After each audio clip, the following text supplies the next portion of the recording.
Okay, hello, welcome back to another game of chess. Today we're playing e4 as per usual. The rating is creeping back up there. We have not done one of these videos for a while, but I am extremely excited to play a beautiful attacking game of chess where I can actually focus instead of playing on stream and just losing repeatedly. We're going to play a Scotch today with d4, and perhaps we'll get a Blumenfeld. I mean, you guys know, I'm always itching for a Blumenfeld. Okay, we do see the trade. Oh my word, come on. Come on, baby. Come on, baby. Blumenfeld Scotch with knight b5, exactly as we love to see, posing immediate threats of knight to take c7 and also to take the bishop. So of course they can trade. If we took there, king d8, and then took the rook, there would have been a checkmate on f2, so we have to recapture there. Now, will they A, blunder, B, make an okay move that allows some extremely attacking play from us, or C, play the aggressive queen to h4 and go for a super dynamic, basically fist fight over the board? We'll see. But what I can guarantee is that over the next few moves, I will build a huge time advantage out of the opening. You can see it already. I've used 9 seconds, approximately 1.5% of my time. No, they don't play. Boring. Knight c3. They don't go for any of the interesting things. They play king d8 instead to defend the fork, which is just frankly the most boring response I've ever seen. However, it is an immediate concession of that black king that it is now in the center of the board and a potential target for a long time. And if they play something stupid like d6, then we can take this because here, and then we can fork that king and queen, baby. Oh yeah. So, oh my word, give me that for free. Thank you so much. The Blumenfeld Scotch reigns supreme once again. Obviously, as I say, if king takes, they didn't have to play d6, they could play a6. I think the best move there is knight ge7, because then if we do go for this sack and king takes, then we go for the check. The knight protects that check, so there is no fork there on d5. But the problem here is, of course, you can't take my knight. Your rook's hanging. We've just won a free pawn. We've also torn open the dark squares here. And any damage, they do play rook b8, but any damage around these dark squares, I mean, we've just said the concession they've made is leaving their king in the center for basically the rest of the game. To me, that's not looking good. Now, I know we don't have to move this knight yet, but I think I am just going to back up for the sake of, better safe than sorry. Tempo on the queen, controlling 2 extremely weak, and in fact 3 extremely weak squares here. And it is just outposted and centralized. They do give the check. We'll just play g3 though. You can't take this because my knight holds. I don't know where your queen is going. Maybe to h6, I guess. Doesn't exactly fill me with confidence for the black position that the queen is now being booted around. And to me it seems, queen f3. Let's develop, let's defend the pawn, which was defended, but doesn't hurt to over-defend a pawn. In fact, there's a really interesting concept of over-defending a piece in chess, which I might make a full video on. But effectively, if you've got one piece defending a pawn, let's say here, then I can't move that piece because it's tethered to the defense of the pawn. If I have 2 pieces defending the pawn, then not only can I move, for instance, this piece, but I can also move this piece because one will still be left defending the pawn, if that makes sense. So having 2 pieces defending a pawn allows both to be flexible, which is often, when pieces need to be flexible in the short term. For tactical reasons. And so, it never hurts to have something overprotected, unless you're kind of just making all your pieces redundant. Now, this is a free pawn, right? I mean, someone explain to me why that's not a free pawn. I guess because do we really want that pawn? And they could do this and boot us out. I think it might be accurate to take this pawn, but I also don't love the counterplay ideas that my opponent might get. And I think I'm just going to castle queenside. Why? Because their king is stuck on the d-file. My rook is now on a semi-open d-file. Semi-open because there is, of course, a black pawn here. It is on a completely open file. That is a bit of a misnomer. Just because it's open for you doesn't mean it's open for everyone else. Have a bit of empathy and compassion. But yeah, of course, this is a semi-open file, which is an excellent place to have this rook. If you push d6, that's... Oh, yeah. Okay. This is a very passive place to put a rook.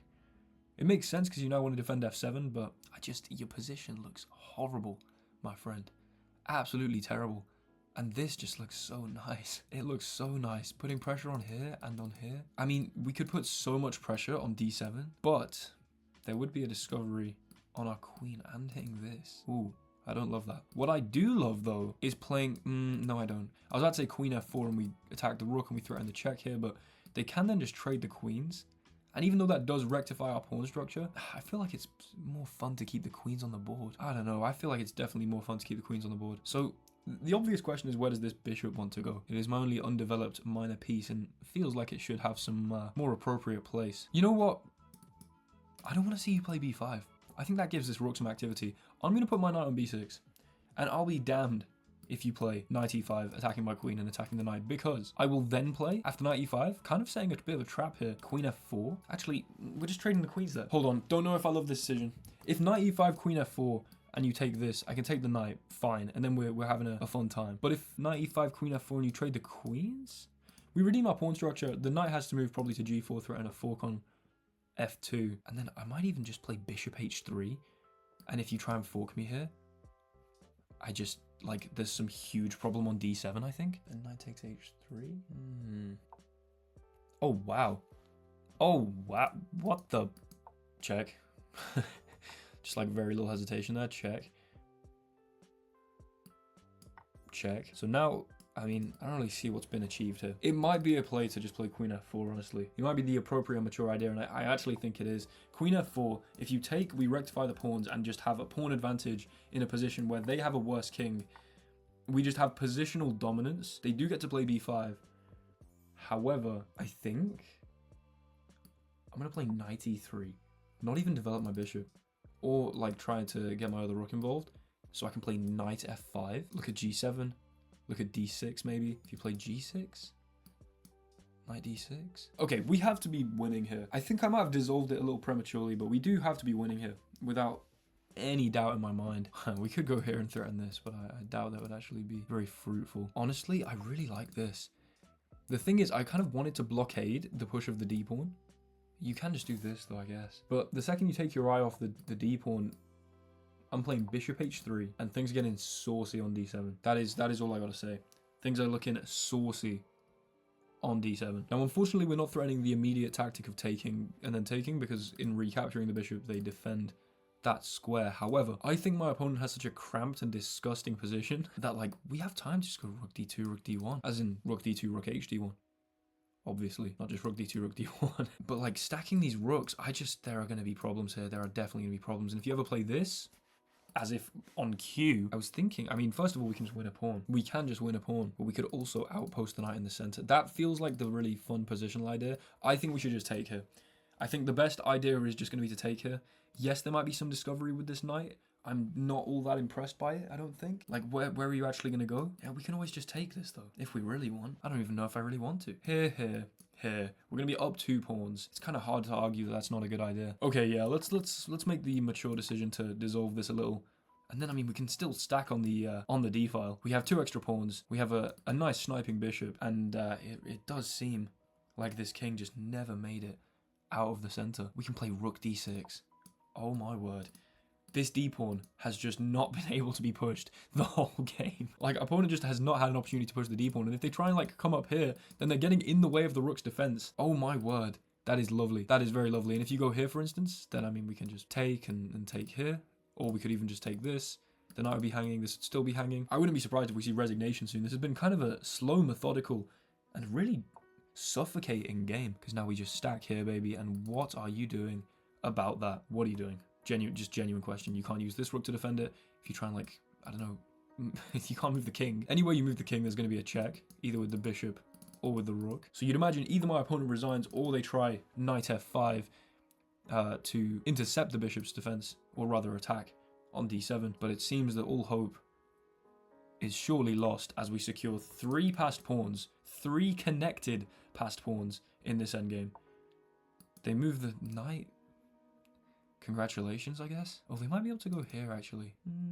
Although, I'm noticing a bit of an issue here, which is that our bishop absolutely dominates this knight on the king side. And, you know, if we just play rook d3 here, your only move with the knight is to go to c4. Else, I mean, you could just defend the knight if you wanted, I guess. But at that point, we could very easily then just stack here, and there would still be a big problem. So yeah, the question is, they do defend the knight, though. I wasn't expecting that. I thought they'd go to c4. In fact, oh wow, now we could play b3, rob them of the chance of going to c4, and just this knight is just not able to move. That's fun. Or we play this first, because if you go to c4, then we can take here. Rook takes, king here, and then, like, I don't know, just discover check with the bishop, trade the rook, and have 3 connected pass pawns. So I think rook here works. I think you have to play rook e7 first to just really try and defend this. And then at that point, once this rook and the king are all frozen, tied to a pawn on d7, we can then play b3 and immobilize this knight. But they don't do that, and they instead just...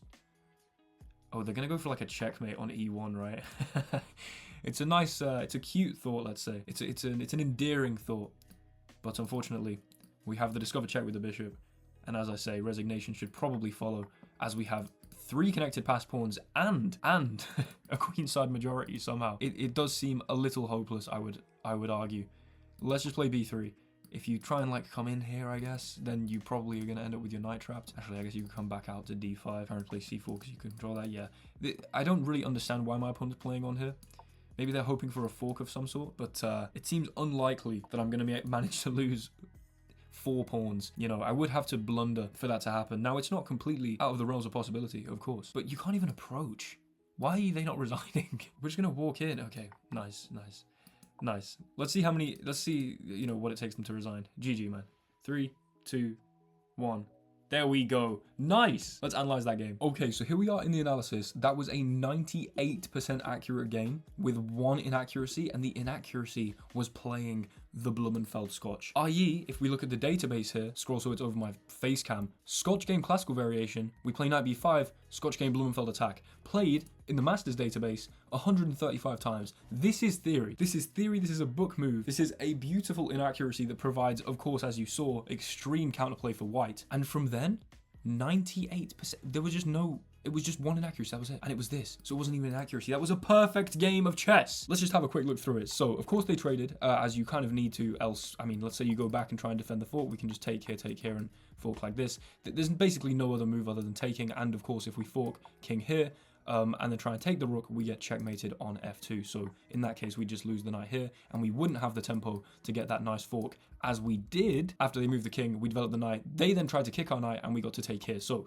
an immediate, I wouldn't say opening trap, because this is like, I did not play this opening even close to with the intent of getting this specific line. I play this opening because it is absolutely laden with many ideas like this, of which I am very familiar. And so if my opponent's playing a Blumenfeld Scotch against me and they're not really very familiar, then I am destined to win. So we back up with the knight, hit the queen gives a check, g3 here, queen f3 was actually the best move, let's go. They play knight ge7, fine. I castle queenside. I mean, there's not even much to be said here. Here, the king goes here. Also, by the way, guys, I'm not going to turn on the engine while I analyze because it lags out my computer. I'm going to turn on the engine, memorize what I need to say, and then say it to you with the engine off. But I am consulting the engine to do this. This is not just like, I'm not pretending that I'm some kind of savant speaking with such certainty on matters which I can only hypothesize. But if they had gone knight here, we could have gone queen f4, which would have been the best move, and the trade would have happened, and then, you know, the game would have continued, but we would have had an extra pawn, redeemed pawn structure, positional domination, as we kind of saw with queen f4 after the check. Backs up, queen f4 here, the trade, they push the pawn. We back up with the knight to e3, which was actually the best move, which is awesome, which is really awesome. Go around and sort of just massage the position with the knight, slide in here and prevent the push of that pawn, swing the bishop out to h3 to put pressure on d7, they push, we get the free pawn. It would have been nice to see the pure aesthetic of the connect four supporting the knight at the end of the pawn chain. However, it's kind of hard to turn down, something which is kind of definitely going to win you the game. We then trade here, take, bang, rook d6, best move. This kind of, without wanting to come across as the most egotistical person on the planet, I would say Alpha Zero-ish ideas, Alpha Zero-esque ideas of putting the pieces, you know, blockading the kind of flow and the movement of our opponent's position. If they'd been able to play d5, you know, supported by the knight and then like swing a rook behind it, maybe this would have been harder to convert. Still definitely, of course, winning, but blockading that with tempo on weak pawns, like putting the rook in the 6th rank, swinging across and just putting the pressure here. They come out with the knight, we take the pawn, best move here, rook d3, best move, they defend, and then we could have gone for b3 to just completely alienate that knight there, which would have been very nice, but I correctly calculated that if we go here and they try this, then we can take, I mean, take and king moves, move the rook with a little check, they move, take the rook, recapture, and get to this endgame, which is the cleanest winning endgame I've ever seen in my life. If they had played rook e7, I was considering b3, which was one of the best moves, but there was also something I didn't mention, takes here.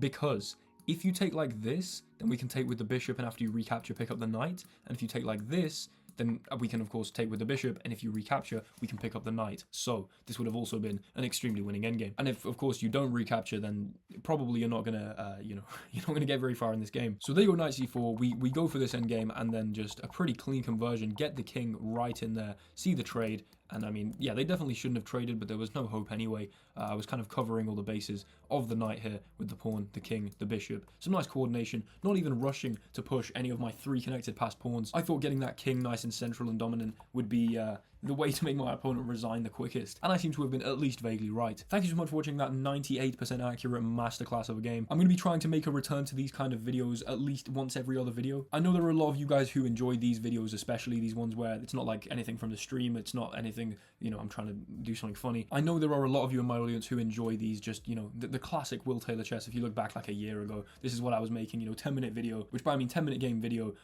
you know, just playing through a nice rapid game, talking about my ideas, coming up with some disgusting stuff, hopefully imparting some wisdom, but also some entertainment while you finish eating whatever the hell you're eating while you watch this video. Comment if I got that right. I'm going to be trying to make a return to these kind of videos a lot more regularly. However, over the next 2 months, I'm kind of in the run-up to my end of second year university examinations, and I've definitely not been putting in enough time towards my degree over the past few months because I have been working a lot on my channel, which is, of course, all well and good, but I actually need to secure my first. So for those of you who have made it to the end of this video, probably my more dedicated audience who would actually potentially care about what's happening in the future on my channel, I'm still going to be uploading a YouTube short every day. That will have gone down from 2 YouTube shorts every day though. And then I'm going to try and do 1 video and 1 live stream each week. Maybe, hopefully actually a couple live streams and maybe even a couple videos. Depends how well my revision's going. But either way, thank you so much for watching. Hopefully you enjoyed this return to classic Will Taylor chess content. Let me know if you did in the comments. If this video does well, I will definitely make a load more of them. Thanks so much for watching. Enjoy your day. Goodbye.